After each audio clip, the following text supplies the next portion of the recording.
Welcome back, and thanks for hanging out for part 11, important terms.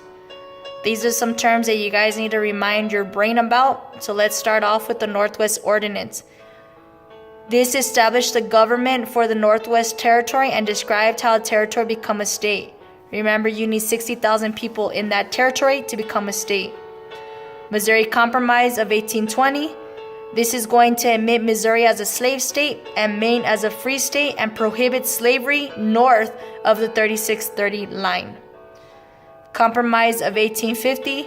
This will preserve the balance of free and slave states. California will become a free state.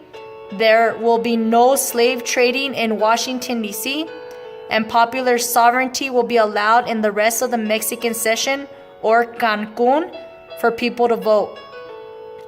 Fugitive Slave Act. This is an act that's going to help slave owners recover their runaway slaves called fugitives from the North. This is going to be part of the Compromise of 1850.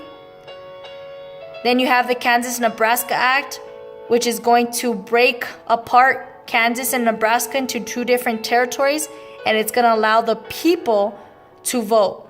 Popular sovereignty, power of the people. Then we have urbanization. This is a social process where cities grow and societies become more urban.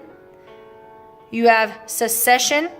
This is to withdraw formally from an alliance, a federation, or an association as form of a political union, a religious organization. Industrialism. This is a large-scale introduction of manufacturing, advanced technical enterprises, and other productive economic activities. The First Great Awakening was a period of great revivalism that spread throughout the colonies in the 1730s and 1740s. The Second Great Awakening, it was a period of religious revivalism in the 1800s that focused on reform and repairing moral injustices. Remember, do good, be good, go to heaven. The Virginia Plan. This plan, each state would have a different number of representatives based on a state's population. The New Jersey Plan.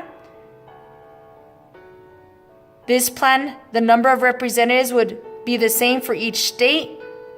Eventually, they came together for a great compromise, which created our bicameral Congress Legislative House, which had population based on representation in the House and 2 representatives per state in the Senate. Abolitionism, the movement to end slavery. A blockade is when goods are prevented from going in or out of an area, kind of like the Embargo Act of 1807. Boycott, or refusal to buy certain goods, kind of like what the Sons of Liberty did in the Revolutionary era when they didn't like the British tea. Mercantilism, this is the economic system in which England controlled all the trade of the colonies. And remember, they became wealthy. Suffrage, the right to vote. The Louisiana Purchase, remember, this was land bought by the U.S. in 1803 from the Rocky Mountains to the Mississippi River. Manifest Destiny, this was the name given to the idea that the United States was destined to expand from the Atlantic to the Pacific Ocean. Protective tariffs. These were taxes on imported goods that are designed to help the U.S. companies compete in the sale of goods.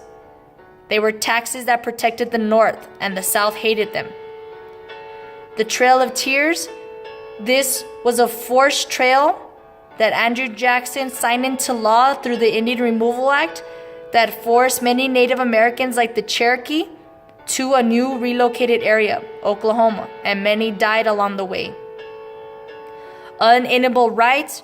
Remember, these are rights that cannot and should not be taken away from you by the government because they are given by God. Examples are life, liberty, and pursuit of happiness. Remember the Transcontinental Railroad? This is a railroad line that linked the well-developed railroad network of the East Coast with the rapidly growing West Coast. Transcendentalism. Remember, this is a philosophy emphasizing the spiritual importance in life over material importance.